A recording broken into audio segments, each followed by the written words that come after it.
It sounds so logical. I completely agree with you. If the government gets involved in this, we've learned a couple of things along the way since TARP 1, the original movie, and that is once they decide to do this, everybody starts to get nervous for good reason because it's hard to price it. A lot of the models that created them are the same models the government's using, so I like some of Steve's idea. Blow them out and just get them out. If the government creates a bad bank, we know they're going to end up holding a lot of these. They've hinted they're going to hold some of them to maturity. This is such a terrible road. All right, Bob McTeer, you were going to weigh in on pricing, I think. Well, what Steve, in essence, is saying is move these assets to an institution that doesn't have to follow mark-to-market accounting. Exactly. He's saying give them to the government can hold them. But there's two pieces, Bob, okay? And apologies to Larry, he's confusing two pieces. The 22-cent asset is not our problem. The bank holding that 22-cent asset has already marked that asset down and reserved for that asset. Yes. The reason, yes. the benefit of a bad bank right there, hold it. The benefit of a bad bank right there, Larry, is you limit the downside from the 22 cents, okay? The thing that is not accounted for are the accrual assets, the assets that are sold essentially at 100 in the held to maturity ones. That is where the rubber meets the road on the pricing mechanism. But you are going to have the kind of accounting. But Bob is right here. That is a different way of suspending mark-to-market. See, I'm using the 22 cents, Bill Isaac, because that was the last public mark that had any publicity. I don't know where the heck that market is right now. Actually, I want to ask you, I think the markets are improving. How's that? The credit spreads have all narrowed substantially, these credit fear spreads. We might even be pleasantly surprised. And Bill Isaac and Bill Seaman, tell me about this. Why can't the FDIC use its guarantee power? They've guaranteed for Bank of America and Citi for what, $400 billion or more? They could use that in a pinch. The Federal Reserve is buying assets in the open market. They announced today they're getting ready to do the refunding of the various consumer-backed loans. Why do we need a brand new big government banking institution? You first, Bill Isaac.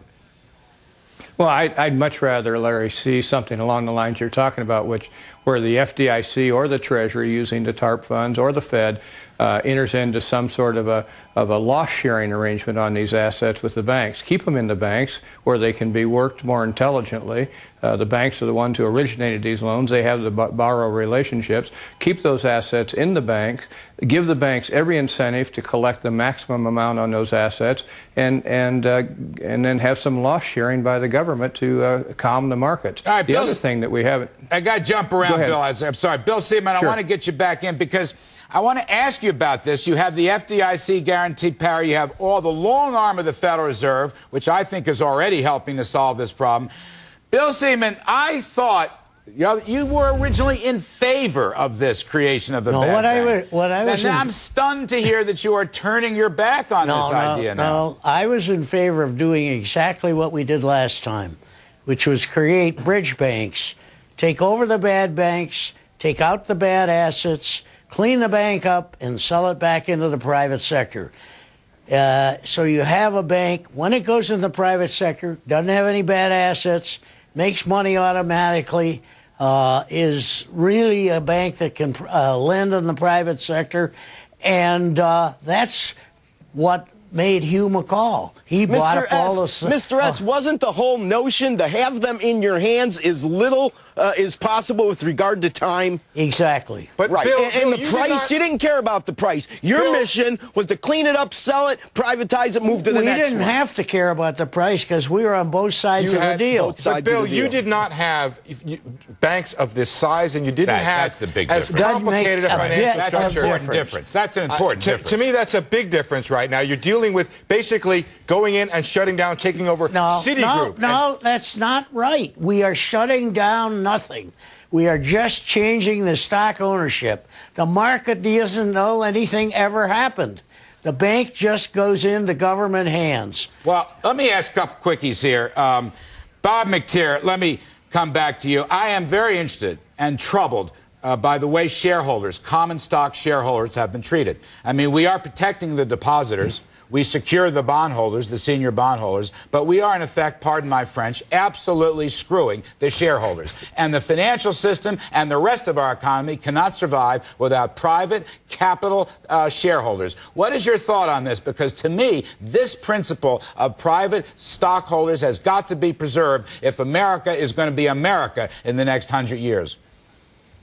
I agree 100%. They're just being diluted out of their ownership of these banks. Well, they don't. They've lost all their money. So what? That's part of then- being a shareholder. But if the government stomps on them, kicks them while they're down, and then shoots them in the head for the hell of it, then you're going to destroy the system. That's one of the things that bothers me about this That's what you're behavior. supposed to do with horses with broken legs. You're supposed to shoot them, Larry. That's what you're supposed to do. It's like the Phillips curve. They're going to take shareholders out behind the barn and shoot them. And I want the Phillips curve shot, but not the shareholders. That's my biggest concern. If they wanted to have a share in an insolvent bank, they get what they get. So I got 1, 2, 3, 4 to 1, Mr. Leisman. I'm going to give you the last word. 4 to 1. All I can say is so much wisdom on this panel, Larry. So little time. So little time. All right, gentlemen, I appreciate it very much. Bill Seidman, Bob McTeer, Bill Isaac, Steve Leisman, and Rick Santelli. There's a Hall of Fame. I am honored to be hosting this.